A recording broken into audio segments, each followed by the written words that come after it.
মানুষের আমল নামা তার কাঁধে, তার গর্দানে কাঁধে ঝুলিয়ে দেব,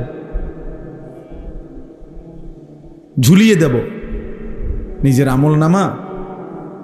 এই যে মনে করেন বর্তমানে বিভিন্ন স্কুলে, কিন্ডার গার্ডেনে বাচ্চাদের গলার মধ্যে এরকম ফিতা আইডি কার্ডওয়ালা ঝুলাই দেয় না?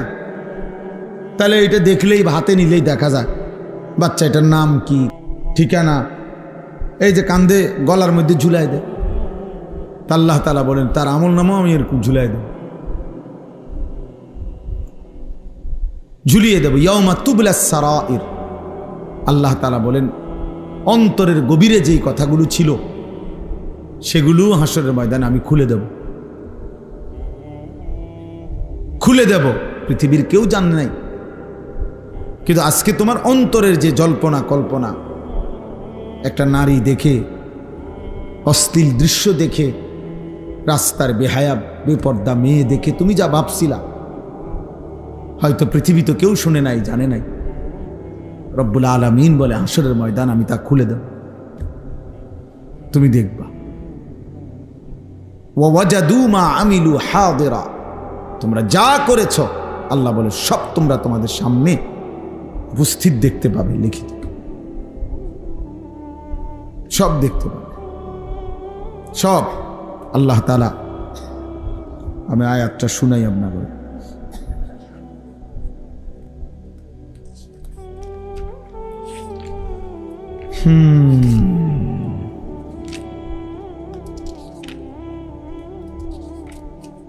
এই দেখেন আল্লাহ তাআলা বলেন ওমা তাকুনু ফি শাআনিন, তোমরা যে অবস্থায় থাকো না কেন, ওমা তাতলু মিনহু মিন কুরআনিন, আল্লাহর কোরআন থেকে তোমরা সামান্য যেটুকুই তেলাওয়াত করো না কেন, ওয়ালা তা'মালুনা মিন আমালিন, তোমরা যেইটুকু আমলি, যখন যেই আমলি করো না কেন, ইল্লা কুন্না আলাইকুম শুহুদান ইজ তুফিউনা ফীহি, যখন তোমরা তা আল্লাহর জন্য করে থাকো তো আল্লাহ তাআলা বলেন আমি তোমাদের সাথেই থাকি, আমি তোমাদের সাথেই থাকি, আমি তোমাদের সামনেই থাকি, আমি সেটা পুরাপুরি দেখতে পাই। ওমা ইয়াযুবু আর রাব্বিকা মিন মিসকালি যাররাতিন ফিল আরদি ওয়ালা ফিস সামা, তোমাদের রবের চোখ থেকে, তোমাদের মালিকের দৃষ্টি থেকে আসমান ও জমিনের কোনো কিছু আড়াল যায় না, এক জাররাও না। আল্লাহ বলছে এক জাররা, মিসকালা যাররা, এক বিন্দুও তোমাদের রবের আড়ালে নয়। ওয়ালা আসগারা মিন যালিকা ওয়ালা আকবারা, এক বিন্দুর চাইতেও যদি কম হয় সেটাও, বিন্দুর চাইতে যদি বেশি হয় সেটাও, ইল্লা ফি কিতাবিম মুবিন, সব কিছুই তোমাদের জন্য সুস্পষ্ট আমলনামার মধ্যে লেখা আছে, কিছুই বাদ যাবে না। প্রতিটা হাসি, প্রতিটা কান্না, চোখের প্রতিটা পলক, কানের প্রতিটা শব্দ শোনা, হৃদয়ের প্রতিটা স্পন্দন, নিঃশ্বাসের প্রতিটা উঠানামা, আল্লাহর কসম রব্বুল আলামিন বলে তুমি একটা একটা করে হিসাব করা, তুমি তোমার আমলনামার মধ্যে দেখতে পাবে, একটা একটা করে। মোট হাসি দিছো এতবার, কাঁদছো এতবার, হাত উঠাইছো উপরে এতবার, নিচে নামাইছো এতবার, চোখের পলক পড়ছে এতবার, নিঃশ্বাস উঠানামা করছে এতবার। আল্লাহ বলেন আমি এটার হিসাব দেব, আমার ফেরেশতা এটার হিসাব দেব, এবং প্রতিটা নিঃশ্বাসের সাথে লিখে দিবে এটা নেক কাজে, এটা গুনার কাজে, এটা গুনাহের কাজে। এই নিঃশ্বাসটা গেছে রব আপনাকে সেজদা দিতে দিতে, এই নিঃশ্বাসটা গেছে নারীর অশ্লীল ছবি দেখতে দেখতে। কারণ আমরা যেই অবস্থায় থাকি, ইবাদত কিংবা গুনাহ, আমাদের নিঃশ্বাস আসা যাওয়া করে কি না? নাই তো হে মারাই যাবে। নিঃশ্বাস যদি বন্ধ হয়ে যায় মারা যাবে না? তাহলে আমরা যেই অবস্থায় আছি আমাদের নিঃশ্বাস উঠানামা করে। মা মিন ইমরিইন নাফাসা ইল্লা কুতিবা, আল্লাহর নবী সাল্লাল্লাহু আলাইহি ওয়াসাল্লাম বলেন তোমাদের প্রত্যেকটি প্রতিটি নিঃশ্বাস লেখা হয়, প্রতিটা নিঃশ্বাস ফেরেশতা লিখে, ইম্মা ফি তাআতিক ওয়া ইম্মা ফি মাসিয়াত। কোন নিঃশ্বাস নেকি হিসাবে লেখা হয়, কোন নিঃশ্বাস গুনাহ হিসাবে লেখা, গুনাহ হিসাবে লেখা। এজন্য বাপ, আমরা এটা বোঝা উচিত, প্রত্যেকেই বিবেক দিয়ে, ইনসাফ। বিবেক মরে গেলে কিছু থাকে না, যার দিল মরে যায় সে আসলে মৃত। অন্তর যার মৃত, অন্তরে যার নড়াচড়া নাই, শোধবোধ নেই। মানুষ যখন কোনো সময়, কিছু মানুষ আছে এমন মাজুর, এমন অসুস্থ যে এই যে হাতটা 24 ঘন্টা নড়ে, বেচারার আর নিজস্ব কোনো কি নেই, এটা থামাইবার ক্ষমতা নেই। কোনো মানুষের অন্তর কখনো এমন হয় যে নাফরমানি করতে করতে, আল্লাহর অবাধ্য হইতে হইতে বিবেক, অনুভূতি একদম মরে যায়। ফলে আর বছরের পর বছর আল্লাহর নাফরমানি করার পরেও হৃদয়ের মধ্যে, কলিজার মধ্যে একটু জ্বলন অনুভব হয়, অস্থিরতা আসে না, ব্যথা আসে না। এটা বহুত বড় লানত, বহুত বড় আফসোস, বহুত বড় আফসোস। দিনের পর দিন মিথ্যা বলতেছে, চুরি করতেছে, জিনা করছে, ব্যভিচার করতেছে, সুদ খাইতেছে, ঘুষ নিতেছে, কিস্তি করতেছে। 60 বছর স্বাভাবিকভাবে বিড়ি খাইতেছে, সিগারেট খাইতেছে, সকালে রাতে প্রকাশ্যে, রাস্তায়, বাজারে, দোকানে, বেডুইতের সামনে, বেডুইতের সামনে, ফোলাইনের সামনে। হ্যাঁ, এটা কি ধরনের বুড়া মানুষ আমি বুঝি না। আমার কাছে খুব অবাক লাগে যেটা এবারটা কি ডকের বুড়া মানুষ। এটা মুসলমান, কি জাতের মুসলমান এটা? এবারটার কাছে বুঝি কোনো জায়গায় এটা গুনাহ মনে হয় না। যখনই মন চাইছে বিড়ি খুলে ধরাইছে, খাইতে আছে, বা বেউকুফ, আশ্চর্য মতো। টয়লেটে খাইতো না, কই খাইতো? বেটার 24 ঘন্টার আমল, তো টয়লেট একটা জায়গা না? এটা তো শরমের কিছু না। যার কোনোখানে শরম নাই, হ্যাঁ বেটার চিন্তা করে টয়লেটে খাইছে। তার টয়লেটে খাইলে কি, সে তো তার শরমে নাই, তো সব জায়গায় খাবে। এই জন্য বললাম এটা খুব সাংঘাতিক। একজন মহিলা প্রত্যেক দিন বেপর্দা, প্রতিদিন রাস্তার পাশে পুকুরে গোসল করে। ওমা, এটা কি অপদার্থ মহিলা! এই মহিলা তো মহিলা বলতে কিছু নাই। আর এক নারীর শরীরে যে হায়া, সৃষ্টিগতভাবে লজ্জা, আল্লাহ তাআলা পুরুষের চাইতে বেশি দিয়ে নারীকে তৈরি করছে। নারী মানেই লাজুক, নারী মানেই লজ্জাশীলা নারী। ওই পাতা, এটারে কেন লজ্জাবতী পাতা কয়? ওই যে একটা পাতা আছে না, একটা হাত ছুইলেই, একটু লাগলেই আস্তে গুটায় যায়, আস্তে মিশে যায়। আগে এগুলা খুব ছিল, আমরা স্কুলে পড়তে খুব মজা পাইতাম। এগুলা ইচ্ছা করে গিয়ে হাত লাগাইতাম, মানে দেখতে ভালো লাগতো এটা। তো নারী মানেই লজ্জাশীল, নারী মানে হায়া, শরম, লজ্জা, শালীনতা, এটা তার সৃষ্টির মধ্যে আল্লাহ দিছেন।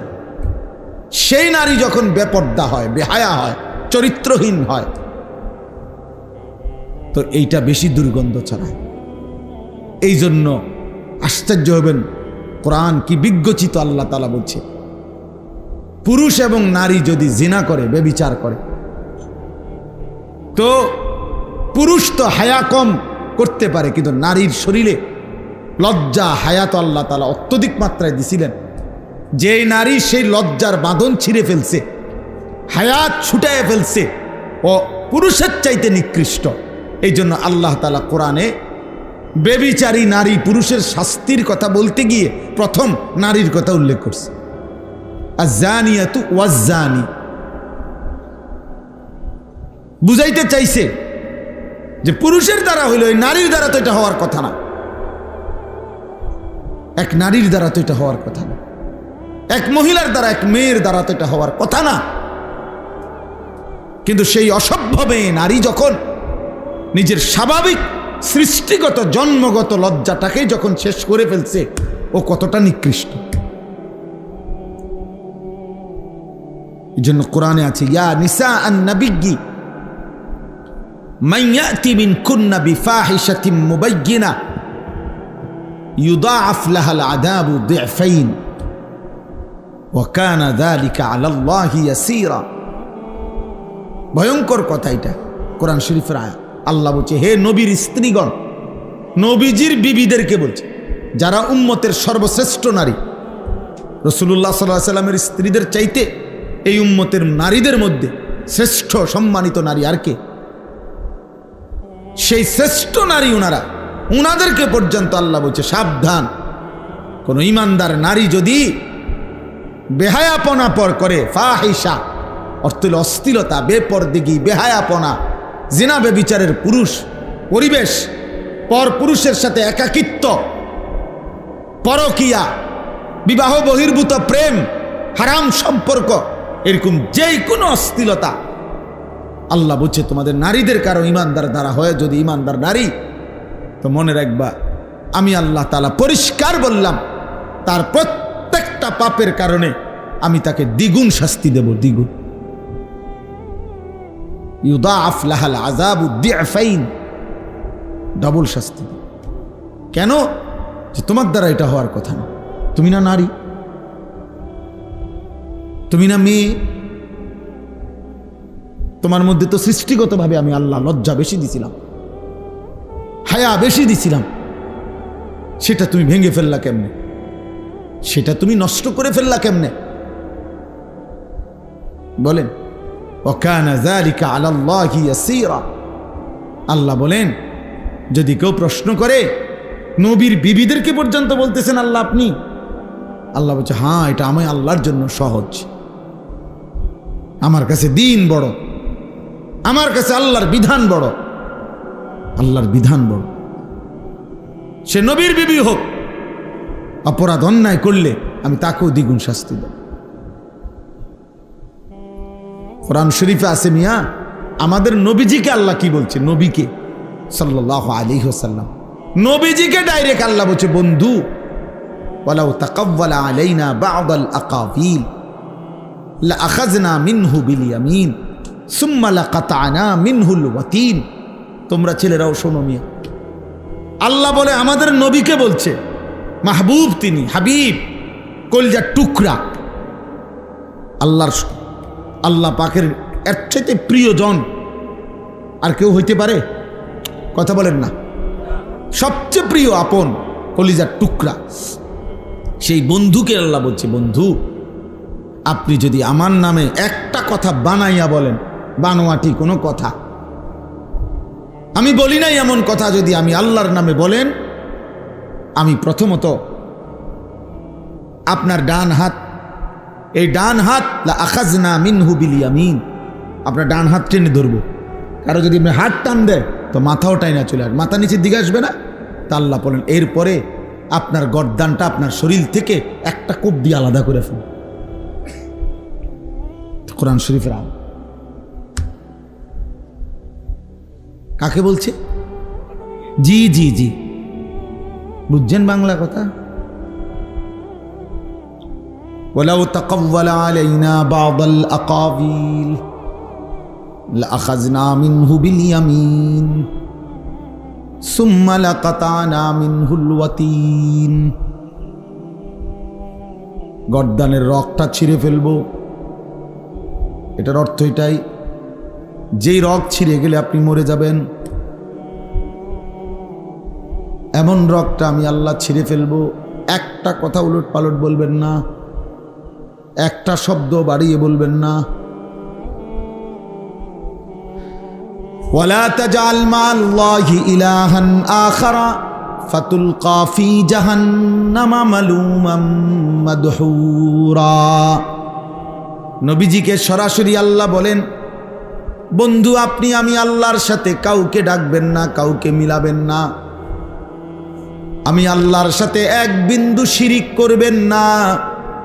আপনি বন্ধুকে পর্যন্ত বলে দিলাম, বন্ধু যদি আপনি এক বিন্দু শিরিক করেন তাহলে আপনি বন্ধুকেও আমি আল্লাহ বেইজ্জতি করে জাহান্নামে ছুঁড়ে মারব। বোঝেন কিছু বন্ধু? হ্যাঁ, কোরআনকে মস্কারি মনে করছে দিন। অনেক মুসলমান তোমরা ছেলেরা, হ্যাঁ, একটা মামুলি বিষয় মনে করো, এ কইলে হয় মুসলমান। কিছু আছে কইলে আমি আশেকের রসুল, ওটা আশেকের রসুল। ওরা প্রতিদিন বিড়ি খায়, ওটা আশেকের রসুল। আমরা সিরা খাই, আমরা বুঝি না, আমনে আশেকের রসুল। হ্যাঁ, মস্কারি করেন আপনি, হ্যাঁ, কথা কথা গালি দেয়, উনি আশেকের রসুল। প্রত্যেক কথা গালি দেয়, সারা বছর সুদ খায়, কিস্তি লয়, এবারে আশেকের রসুল। আর আমরা সবাই সিরা খাই, আমরা বুঝি না। আপনি এটা ঠাট্টা করেন, এটা মস্কারি করেন। নবীজির ভালোবাসা এটাকে বলে? রাসূলুল্লাহ সাল্লাল্লাহু আলাইহি সাল্লামের মহব্বত এটা? স্ত্রী নামাজ পড়ে না, ঘরের কেউ পর্দা করে না, এটা নবীজির ভালোবাসা? প্রতিদিন সবাই টেলিভিশনে নাচ গান দেখে, এটা রাসূলুল্লাহ সাল্লাল্লাহু আলাইহি সাল্লামের ভালোবাসা? হ্যাঁ, বলে তো হেরা টেলিভিশন দেখলে আপনি কিনবেন, আমি কিনতাম, বুঝলেন? আপনি কিনে আপনি সিরা খাবেন পানি দিয়ে ভিজাইয়া, আপনি কিনবেন মানে? এরপরে গুড় কিনে আনবেন আলাদা, সিরা দিয়ে গুড় দিয়ে খাবেন। উনি কি করবে উনি বোঝে না, উনি কি করবে উনি বোঝে না। আপনি ছেলেটার দুনিয়া সাজাইবার জন্য কি কষ্ট করছেন আমরা দেখছি না? দুনিয়া একটা ঘরের জন্য, এক সেট সোফার জন্য, ছেলেটারে বিদেশ পাঠাইবার জন্য আপনি কদ্দুর কি করছেন আমরা দেখি নাই, আমরা জানি না? তাহলে তার দুনিয়া সাজাবার জন্য তো আপনার মাথার ঘাম পায়ে পড়ছে, তার জাহান্নাম থেকে বাঁচাবার জন্য কিছু করলেন না কেন? বলেন, এটা কার দায়িত্ব? সন্তানের দুনিয়া সাজাইবেন আপনি বাবা, তো সন্তানের আখিরাত কে সাজাই দিবে? আরেক গ্রামের আরেক বেড়া? তাইলে বলেন ইনসাফ কি বলে? বলে শুনে না তো শুনে না, কোন বছরের তে শুনে না? 16 বছর বয়সে না শুনে না? এখন আপনার 16 বছর বয়স থেকে ঠিক করতে দিছিল দায়িত্ব, তো আপনি শিখলেন না কেন, জানলেন না কেন? এক সন্তানের তরবিয়ত কখন করতে হয় আপনারা বুঝলেন না কেন বাবা? আখলাক কখন শিখাইতে হয়, আল্লাহ কখন চিনাইতে হয়? ইসলাম একটা কোলের বাচ্চার দিকে পর্যন্ত নজর রাখছে। কোলের বাচ্চার ব্যাপারে ইসলামের বিধান আছে। কোলের বাচ্চা শরীয়তের মাসআলা হলো স্বামী স্ত্রী, কোলের বাচ্চা যে বাচ্চার 6 মাস বয়স, মনে করেন 6 মাস, কোনো কথা বলতে পারে না, কিছুই বোঝে না, আপনি মনে করছেন ইসলামের শরীয়তের বিধান হলো এমন বাচ্চাও যদি সজাগ থাকে, 6 মাসের বাচ্চা পাশে, তাহলে স্বামী স্ত্রী একান্ত মেলামেশা করা নিষেধ।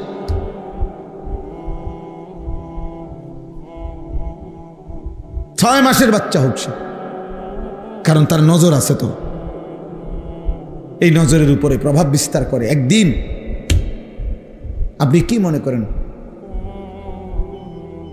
দীর্ঘদিন যাবৎ অনাদরে অবহেলায়, সেই ছোট্টবেলার থেকে তাকে অনাদরে আর অবহেলায় আপনি বড় করছেন, আজকে 16 বছর বয়সে এই অপদার্থ আর 1 ওয়াক্ত নামাজও পড়ে না। এটা কি আজকের থেকে শুরু হয়েছে? বলে না হুজুর, আমি 12 বছর পর্যন্ত 14 বছর পর্যন্ত তারা আমি নামাজ পড়াইছি, আজ যা 6 মাস হয় আর 1 ওয়াক্ত নামাজ পড়ে না, এমন? তাইলে 6 বছর বয়সে তো তার ঘাড় এখন যেন মোটা আমি দেখায়, 6 বছর বয়সে তো তার ঘাড় এত মোটা ছিল না। 8 বছর বয়সে তো তার এমন ঘাড় মোটা ছিল না, 18 বছর বয়স দেখে না জালেম অহংকার করে। 6 বছরে তো কথা তো ছিল ওই সময় দিন শিখান। আল্লাহ নবী সাল্লাল্লাহু আলাইহি সাল্লাম তো বলছে 7 বছর বয়সে নামাজ পড়াও, 10 বছর বয়সে নামাজ না পড়লে শাসন করো, আঘাত করো। 10 বছরের বাচ্চাকে পৃথক শুইতে দাও, নবীজি বলছে ওয়াফাররিকু বাইনাহুম ফিল মাদাজি', 10 বছরের 2 ভাইকে একসাথে শুইতে দিবা না। 10 বছরের দুই ভাই বোনকে আপন হোক একসাথে, পরিষ্কার হাদিস। আজকে বিয়া স্বাস্থ্য ভাই জ্যাঠ তো বোন বা সাফ হুয়া তো ভাই তামান্ডিরে এক লোক হতাই দিছে উত্তালা সব রাইতে না কদ্দুর রাইত কদ্দুর এমনি এমনি যাইব গা গফ করতে করতে তোরা বাবু সিয়ের আনতে আছে আরেকদিকে প্যান্ডেল করতে আছে।